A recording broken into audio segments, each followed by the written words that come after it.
میری نماز سے افضل حسین ہے، مبارک وقت پر دنیا میں جب خیر الانام آئے، حضرت آمنہ کے نام حوروں کے سلام آئے، تو حضرت آمنہ کے نام حوروں کے سلام آئے۔ مسجد نبی کا نام مشہور واقعہ ہے کہ میرے آقا نماز میں سجدے میں ہے، آ کے حسین کے حجرے میں بیٹھ گئے۔ تو میرا رب کیا کرتا ہے، پوری کائنات رب کی قسمیں کھاتی ہے، تو میرا رب کیا فرماتا ہے اپنے محبوب کو، تو میرا محبوب ہے سونا، تو میرا محبوب ہے سونا، تیرے ناز اٹھانا پڑھدا رہو سبحان ربی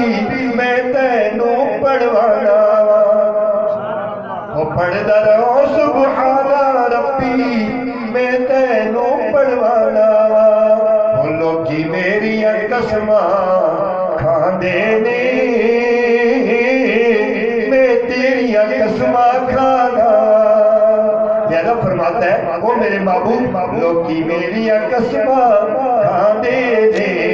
میں تیریاں قسماں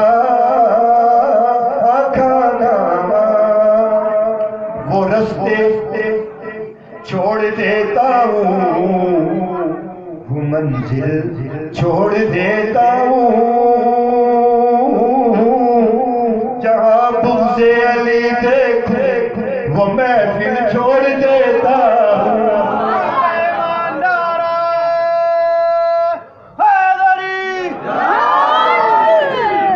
جہاں بغض علی دیکھوں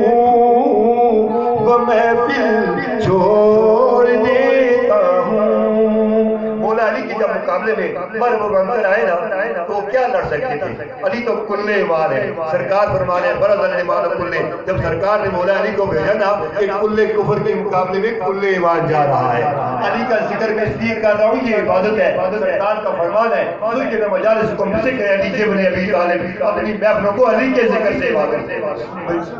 زینت دو، اس لیے کوئی محفل حضور کا کوئی میلاد اس وقت تک مقبول ہو ہی نہیں سکتا جب تک نبی کے علی کا ذکر نہیں کرو گے۔ علی عبادت ہے، علی کل ایمان ہے، علی نبی کا ویر ہے، نبی کا خون ہے، نبی کا گوشت ہے، علی اور نبی ایک ہی نور ہے۔ سرکار کی حدیث سناؤ، مولا علی نے کیا فرمایا، مولا علی فرماتے ہیں کہ نبی پاک نے حسن حسین کا ہاتھ پکڑ کر بلند کر کے فرمایا، سرکار نے فرمایا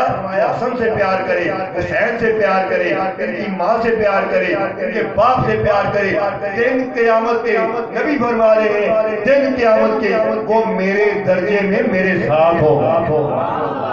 یہ رسول اللہ کا فرمان ہے۔ اس لیے کوئی بھی محفل کائنات میں کسی جگہ بھی ہو، یاد رکھو اگر پیغمبر پاک کا ذکر ہو رہا ہے، علی کا ذکر ہو رہا ہے، حسین کا ذکر ہو رہا ہے، سمجھ جاؤ یہ